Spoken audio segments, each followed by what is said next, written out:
Salut à tous, je me présente, je m'appelle Alexandre, j'ai 29 ans, donc je souhaite sûrement comme vous faire une reconversion en tant que concepteur logiciel. Du coup, j'ai fait les tests là, il y a quelques jours, début janvier 2018, à l'AFPA, pour la formation de concepteur logiciel. Donc, tout d'abord, quand vous arrivez là-bas, vous allez commencer à remplir une sorte de petit questionnaire que vous avez sûrement déjà dû remplir pour les organismes qui vont vous financer, mais c'est toujours la même chose, il faut argumenter. Donc la première, en gros, ils vous demandent pourquoi en gros ce choix de métier, hein, qu'est-ce qui vous a intéressé, etc.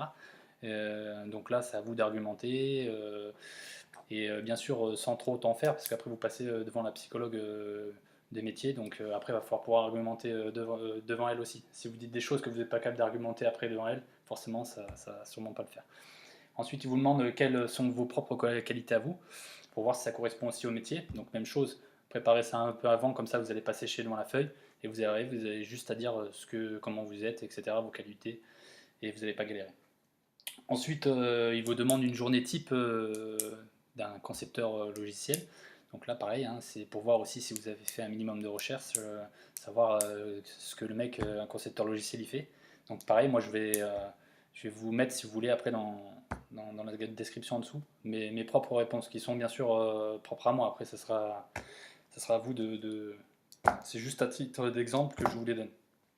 Ensuite, une fois que vous avez fait ça, vous avez passé au test de logique. Donc moi je pensais que j'allais avoir, comme j'ai lu sur les forums, 70 questions. En fait j'en ai eu que 24. Peut-être parce que moi et une autre personne qui était à côté de moi, on est des anciens militaires. Du coup, par exemple pour les sélections, forcément on a déjà fait certains tests de logique, tout ce qui est numérique, etc.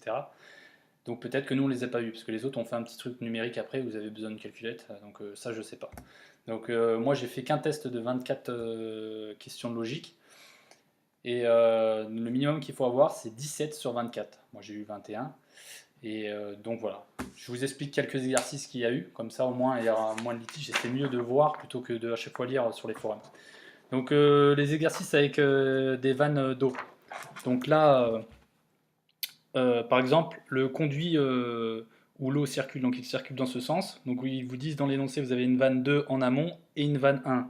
Donc après, dans les questions, on vous demande si la vanne, par exemple, 1 est fermée et la vanne 2 est ouverte, est-ce que l'eau va couler inversement, enfin plein de petits trucs comme ça. Et vous avez soit à chaque fois la réponse oui, non, ou l'énoncé enfin, ne me permet pas de pouvoir répondre, ou je ne sais pas. Donc après, c'est à vous de trouver la bonne réponse, d'être logique, on va dire.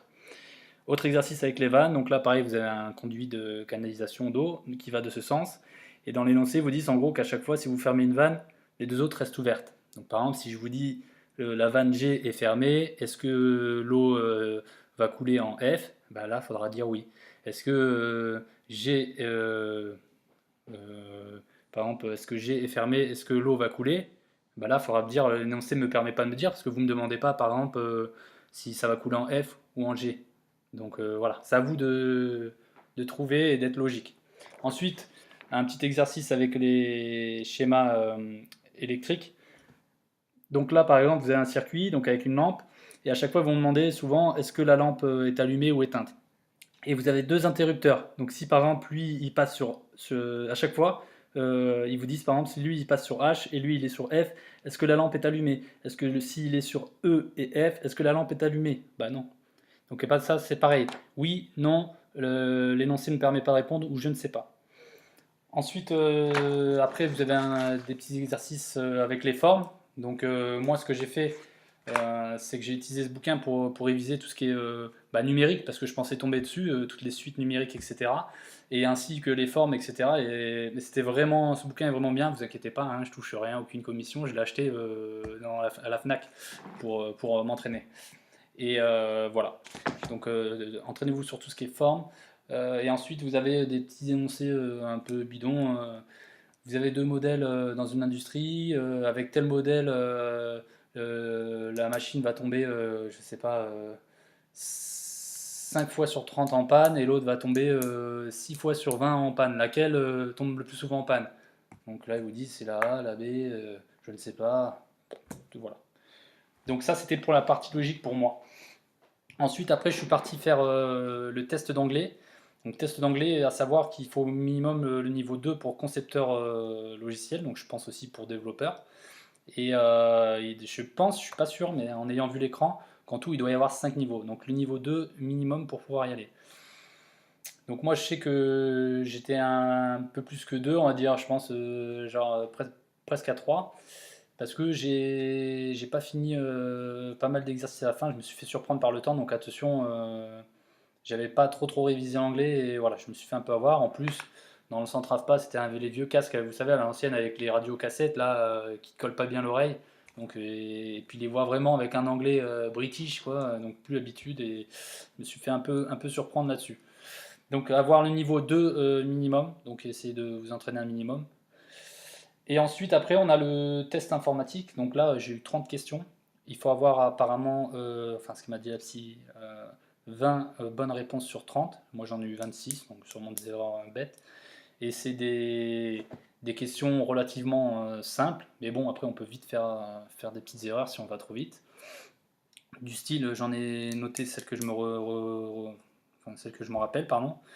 Quelle extension ne désigne pas un format d'image numérisé, par exemple il y avait réponse JPEG, GIF, HTML et PNG. Donc là, voilà. Enfin, c'est des questions souvent comme ça. Après, il y en a quelques-unes un peu où on hésite quand même un peu entre deux, parce qu'on ne sait pas si ça joue un peu sur les mots. Donc voilà, pareil, je m'en rappelle de pas mal de questions. Ceux qui les veulent, bah, n'hésitez pas, je vous les enverrai ou j'en mettrai quelques-unes aussi dans la description. Euh, donc voilà, si ça peut vous aider.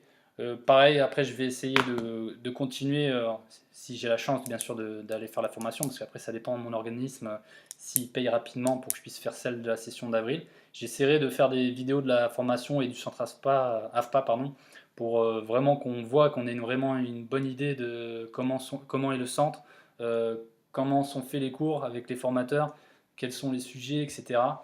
Et comme ça pourra aussi, je pense, vous aider parce qu'on a plein de doutes à chaque fois. C'est pareil, je me posais 10 000 questions, donc si ça peut vous aider, c'est cool. C'est cool pour vous, pardon.